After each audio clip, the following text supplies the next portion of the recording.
Hello my dear students, how are you all? This is Sonia Kaushik and welcome you all on my YouTube channel, and today I am here with you a very interesting topic, that what should be the important units and master plan for the last 10 days for NEET aspirants.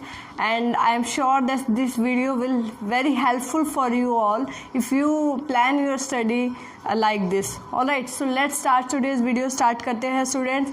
सो आज की जो हमारी video रहेगी students, उसमें आज मैं आपको बताऊंगी what are the most important unit that you don't have to leave in exam, whether it is difficult और ईजी फॉर यू. ठीक है, every student have some favourite and some difficult units. सभी की कुछ यूनिट्स ऐसा हो सकता है कि एक स्टूडेंट को इजी लगती है, दूसरे स्टूडेंट्स को वो मुश्किल लगती है, तो it depend on student to student. तो आज हम बात करेंगे कि ऐसी कौन सी इंपॉर्टेंट यूनिट्स है जो सभी स्टूडेंट्स को ज़रूर करके जानी चाहिए. ठीक है, और लास्ट 10 डेज में आप किस तरीके से अपनी स्टडी को प्लान कर सकते हैं ताकि आप मैक्सिमम मार्क्स जो है ले सकें, और क्या चीज़ें हमें करनी है, what are dos and don'ts, क्या हमें नहीं करना है और क्या चीज़ें हमें इन 10 डेज़ में करनी है. ठीक है स्टूडेंट, सो सबसे पहले हम यही बात करते हैं कि क्या चीज़ें हमें नहीं करनी है. नो मोर रीडिंग.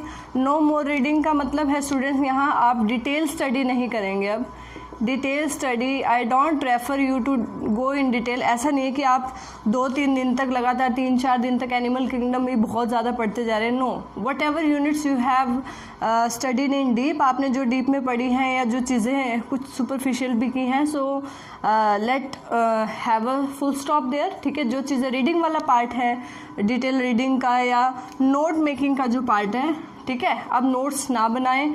जो आप शॉर्ट नोट्स प्रिपेयर कर चुके हैं उनको आप काम करें. ठीक है, तो क्या फोकस करना है, you have to focus on main 3 things, that is 1 is practice, practice and practice. क्या डिफरेंट है, again practice, practice and practice. सबसे पहले practice NCERT questions. My dear students, out of 90 questions in biology में कितने total question कितने हैं, total question कितने रहेंगे student, total question will be 90 question, that is of 360 marks. ठीक है, 360 मार्क्स के क्वेश्चंस रहेंगे. ठीक है, और इन 90 क्वेश्चंस में से भी around 60 to 65 questions minimum, that may be 70, लेकिन 60 से 65 question surely that will come from NCERT. So NCERT को स्टूडेंट्स आप लोग डिटेल में रीड कर चुके होंगे, और मैंने आपको पहले भी बताया था that you have to make a short notes of that NCERT की लाइन वाइज आप रीडिंग करके, और आपने अगर शॉर्ट नोट्स प्रिपेयर किए हैं तो सिर्फ NCERT बेस्ड क्या क्वेश्चन हर चैप्टर से बन सकते हैं.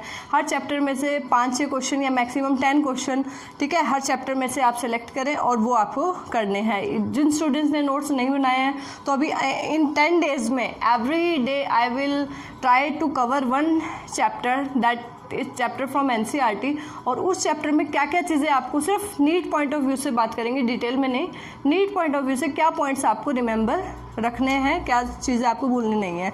तो अगर आप बना चुके हैं NCERT के लाइन वाइज क्वेश्चंस की, पूरे चैप्टर में लाइन वाइज रीडिंग करके कितने क्वेश्चंस बन सकते हैं, फिलअप्स के फॉर्म में आप कर सकते हैं उनको. ठीक है, ज़रूरी नहीं है 4 ऑप्शन लिख के करना है. तो अगर आपने ऐसे नोट्स प्रिपेयर किए तो सिर्फ NCERT क्वेश्चंस आप पढ़ें. ठीक है, सेकंड आप चीज़ प्रैक्टिस करेंगे यूनिट वाइज MCQ. ठीक है, पूरी यूनिट्स आपकी हैं, जैसे आपकी 12th में है 5-6 यूनिट या 4-5 यूनिट्स आपकी 11th में है, तो वो सारी यूनिट्स जो हैं आप यूनिट वाइज उनके MCQ करें. जैसे रिप्रोडक्शन के अलग, जेनेटिक्स के अलग, या प्लांट फिजियो के अलग, तो यूनिट वाइज MCQ करें. और लास्ट में आप प्रैक्टिस करेंगे प्रीवियस ईयर पेपर्स.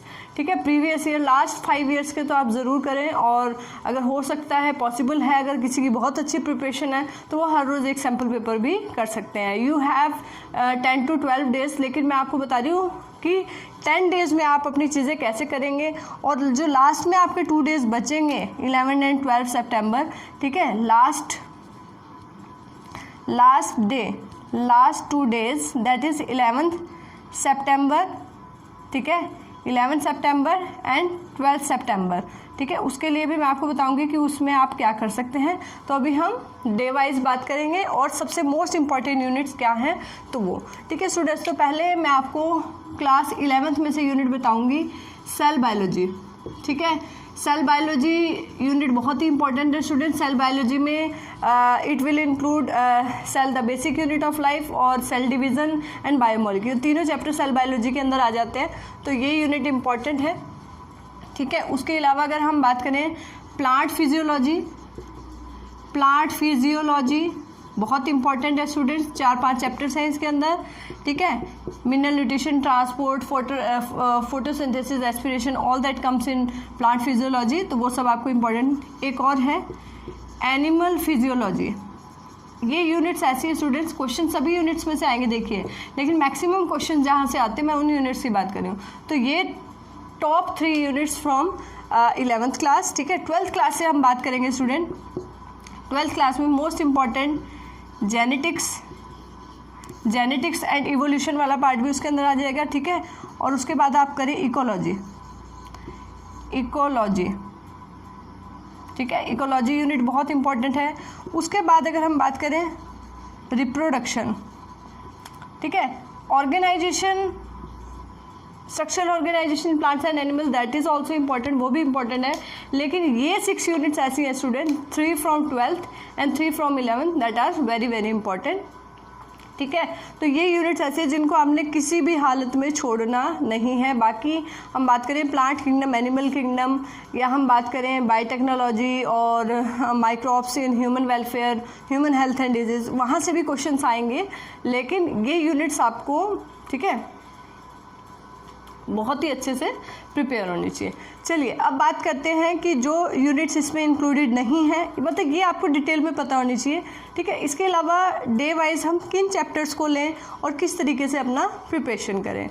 ओके भाई डियर स्टूडेंट, तो अगर हम पहले बात करें स्टूडेंट्स, अगर आपने एनसीईआरटी के शॉर्ट नोट्स प्रिपेयर कर रखे हैं, जैसे एनसीईआरटी में भी अगर मैक्सिमम 4-5 पेजेस का एक चैप्टर रहता है, लेकिन अगर आपने 1 पेज के अंदर ही उस नोट्स को कंक्लूड कर रखा है, so you have to go for that reading. तो डे 1 में मैं आपको कहूँगी अपने यहाँ से आप सेल बायो लें, ठीक है, सेल बायो, और 12th की आप लोग रिप्रोडक्शन यूनिट, इसको आपने रीडिंग नहीं करनी है।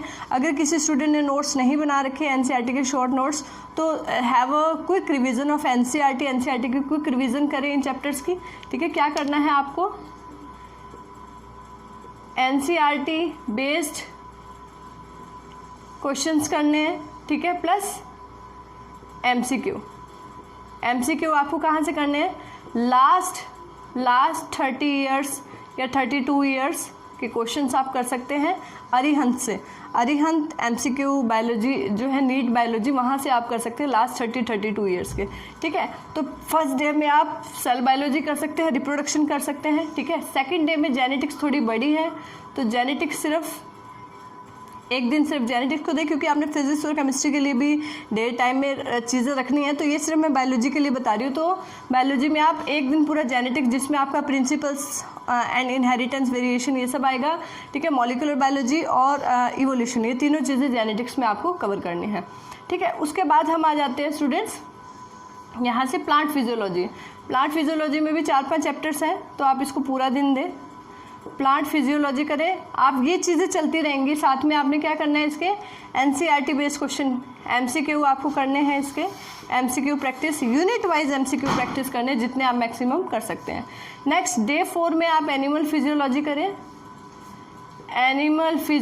आप करें, ठीक है। Animal physiology MCQ again from NCERT, alright. और इसके अलावा प्रीवियस ईयर क्वेश्चन जो मैंने आपको बताया, यही चीज़ें चलेंगी कॉमन। डे 5 की बात करें स्टूडेंट, डे 5 में आप यहाँ इकोलॉजी करें, प्लस इसके साथ एक यूनिट आप कर सकते हैं structural organisation in plants and animals, तो ये यूनिट आप इस दिन इकोलॉजी के साथ इजीली कर सकते हैं। इकोलॉजी बहुत ज़्यादा डिफ़िकल्ट नहीं है।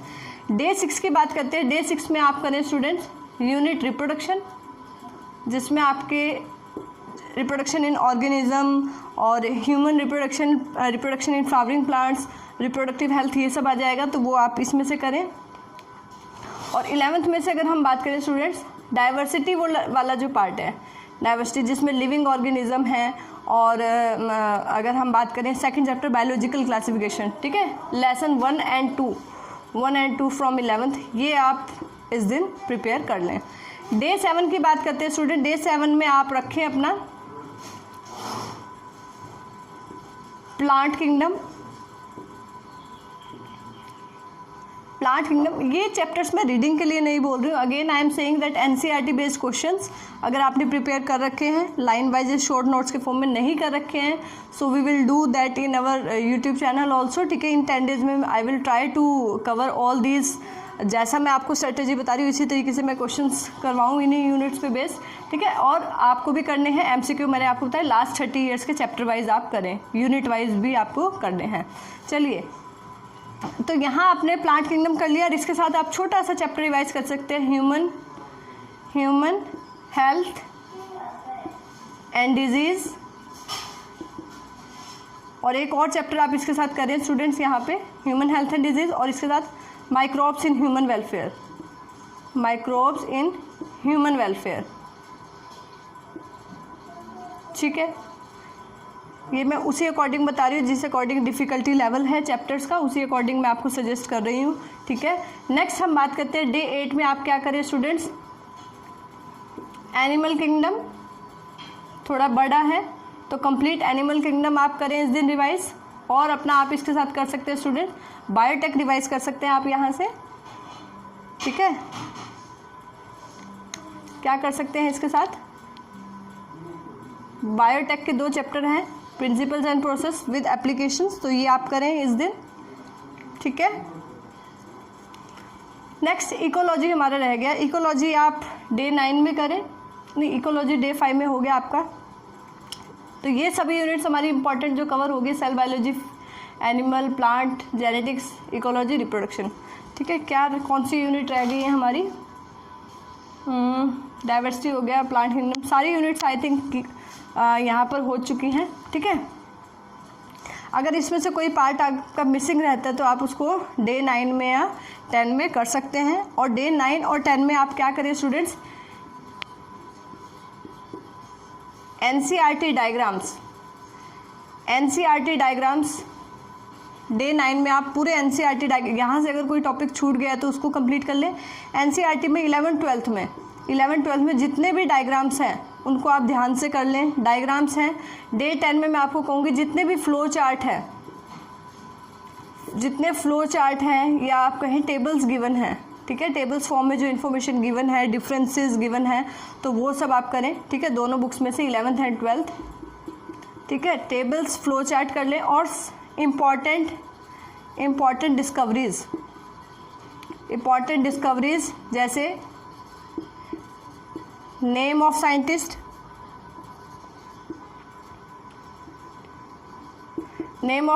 And discoveries. और इसके अलावा आप अगर सन गिवन है, जैसे मेंडल ने 7 years से काम किया था तो कब से कब तक किया था, ये भी एक बार क्वेश्चन आ चुका है। तो जो डेट्स या जो सन स्पेसिफिकली ईयर जो गिवन है एनसीईआरटी में, सिर्फ आप वो अच्छे से कर लें। तो एनसीईआरटी डायग्राम्स आप कवर कर लेंगे, फ्लो चार्ट और टेबल्स। तो इस तरीके से स्टूडेंट्स आप 10 days में अपना बायो का सिलेबस जो है कंप्लीट कर सकते हैं। 11th एंड 12th सितंबर अगर आपके पास 2 दिन, अगर आप ये इस डेज वाइज अगर अपना प्रिपरेशन कंप्लीट करते हैं, 2 days 11 and 12 September you have, तो मैं कहूँगी कि उन 2 दिनों में स्टूडेंट्स यू हैव टू, जैसे आपका इवनिंग में एग्ज़ाम है आपका 2 to 5 ना, तो आप उसी अकॉर्डिंग अपना माइंड सेट करें, सुबह से चीज़ें रिवाइज़ करें एक बार। जैसे 11 को आपने सुबह से मॉर्निंग में थोड़ा जल्दी उठ करके सारी चीज़ें रिवाइज़ की, and exact you have a paper. ठीक है, कोई प्रीवियस ईयर कोई भी ईयर का आप एक पेपर उठाएं जिसमें फिजिक्स, केमिस्ट्री, बायोलॉजी तीनों चीज़ें होंगी, and get set your clock. ठीक है, बिल्कुल 2 बजे आप अपना जो है स्टडी रूम में या आपका कोई प्रॉपर एक जगह, एक स्पेस जो घर में आपके पास होगा जहाँ भी आप बैठ के पढ़ते हैं, तो पूरा 2 to 5 अपना पूरा पेपर वो अटैम्प्ट करके उसी तरीके से करें। ठीक है, और विद इन टाइम अपना, और उसके बाद आप अपनी आंसर की जो है चेक करें। So it will help your mind to you can say, उसी तरीके से उसकी प्रोग्रामिंग जो है हमारे माइंड की हो जाएगी कि, और उससे आपको पता लगेगा कि आपने पहले बायोलॉजी अटैम्प्ट किया, देन आपने केमिस्ट्री अटैम्प्ट किया, फिजिक्स, तो how much time you get in each section, और आपको कहाँ समय अपना बचाना है, कहाँ आपका ज़्यादा लगा, सो इट विल हेल्प यू। तो आप यही प्रैक्टिस 11 को भी करें और 12 को भी करें। 11 12 को कोई रीडिंग या कोई चीज़ें लेने की ज़रूरत नहीं है, सिर्फ अपना पूरा दिन जो आपको यूनिट्स लगता है या जो टॉपिक्स लगते हैं वीक हैं तो उनको रिवाइज करें, और एक सैम्पल पेपर आप 11th को करके देख सकते हैं और 12th। लेकिन जो स्टूडेंट्स सोचते हैं कि पढ़ना बहुत हो गया या ये यूनिट वाइज एमसीक्यू या चीज़ें करना भी जो है उनके लिए नहीं है, तो फिर भी मैं कहूँगी कि अच्छा इस पूरी रिवीजन में आप जो मेन चीज़ें लेंगे वो सिर्फ लेंगे एनसीईआरटी, कहीं और से रिवाइज ना करें। चाहे आप कहीं से भी कोचिंग ले रहे, कोई कोचिंग इंस्टीट्यूट के नोट्स अभी रिवाइज ना करें, whether you are from whichever classes you have join, तो वो चीज़ें नोट रिवाइज ना करें। अगर कुछ रिवाइज करना है आपको तो एनसीईआरटी करें, एनसीईआरटी बेस्ड क्वेश्चंस करें, ठीक है। और एनसीईआरटी के अलावा प्रीवियस ईयर क्वेश्चंस आप करें, और प्रीवियस जो पिछले 20-30 ईयर्स में जो आ चुके हैं वो क्वेश्चंस की प्रैक्टिस करें, चैप्टर वाइज करें, यूनिट वाइज करें, ठीक है स्टूडेंट। तो I hope I have covered all the syllabus in all 10 days। Reproduction, genetics, plant physio, animal physio, biotech, ठीक है, structural organisation, I think I have covered all that syllabus, ठीक है student. तो आपका टारगेट होना चाहिए maximum marks का। Last day में क्या टिप्स आपको फॉलो करनी है एग्ज़ाम टाइम में, तो वो मैं आपको एक 11 को या 12 को फिर बताऊंगी कि लास्ट टाइम में आप क्या ट्रिक्स फॉलो कर सकते हैं, एग्ज़ाम टाइम में क्या गलती आपको नहीं करनी है, और क्या चीज़ें हैं जो मेथड्स हैं जिससे आप ज़्यादा से ज़्यादा मार्क्स जो हैं ले सकते हैं, ठीक है। So this is all about the strategy कि how you can plan the study of different units according to difficulty level, ठीक है। ये स्टूडेंट्स ये मेरा सजेशन है, ठीक है। बाकी अगर आपको लगता है कि आप इन यूनिट्स के अलावा किसी और यूनिट्स में कंफर्टेबल है, so you can also plan your day with that plan also, but from my side if my suggestion is that you have to plan your units like this in biology. Alright, so you have to prepare your biology at your best, क्योंकि 360 marks की biology आएगी, ठीक है। आपको पता है 180 की chemistry रहेगी, 180 की फिजिक्स रहेगी, तो उन सबसे ज़्यादा मार्क्स या ज़्यादा फोकस आपको कहाँ रखना है, बायोलॉजी में रखना है। और उसमें तो अपना डे पूरा इसी तरीके से डिवाइड करें स्टूडेंट्स कि किस टाइम में आप पूरे ये 10 days में, बहुत ही क्रूशियल बहुत ही इंपॉर्टेंट रहने वाले ये 10 days, ठीक है। इसमें बिल्कुल भी स्ट्रेस लेने की, एंग्जाइटी की या मोरल डाउन करने की ज़रूरत नहीं है। Just plan your day. जैसे मैंने आपको हर दिन में 2 यूनिट या बड़ी है तो सिर्फ 1 यूनिट बोला बायो के, इसी तरीके से you can plan your chemistry and physics. तो 10 days का प्लान स्टूडेंट्स अपना आज और कल में along with physics and chemistry, तो इसी के साथ अपना फिजिक्स और केमिस्ट्री का भी ऐड ऑन करें और अपना टाइम टेबल के अकॉर्डिंग काम करें, so that your last revision will complete on 10th of September, and on 11th and 12th you have to go for you can say practice of sample paper or any previous year from last 5 years, ठीक है। तो आप उसे, क्योंकि pattern will be same, ज़्यादा कोई difficulty level नहीं होगा, ऐसा नहीं है कि ज़्यादा डिले हो गया तो ज़्यादा डिफ़िकल्टी लगे, ठीक है। तो you have to give your 100% and I hope that you have to revise, you will revise your NCERT along with the question based on NCERT, and I will also try to make a video on this basis also, ठीक है। ये जो मैंने आपको pattern बताया इसी basis पे मैं भी आपको हर रोज़, जैसे आज मैंने आपको डे 1 में आपको सेल बायो और रिप्रोडक्शन बताया, तो मैं इसी तरीके से उनके लास्ट 20-30 ईयर्स में क्या क्वेश्चन इन यूनिट से आ चुके हैं, so I will try to cover that question for you also. Alright, so I hope you like this video, so hit the like button. Okay, good bye.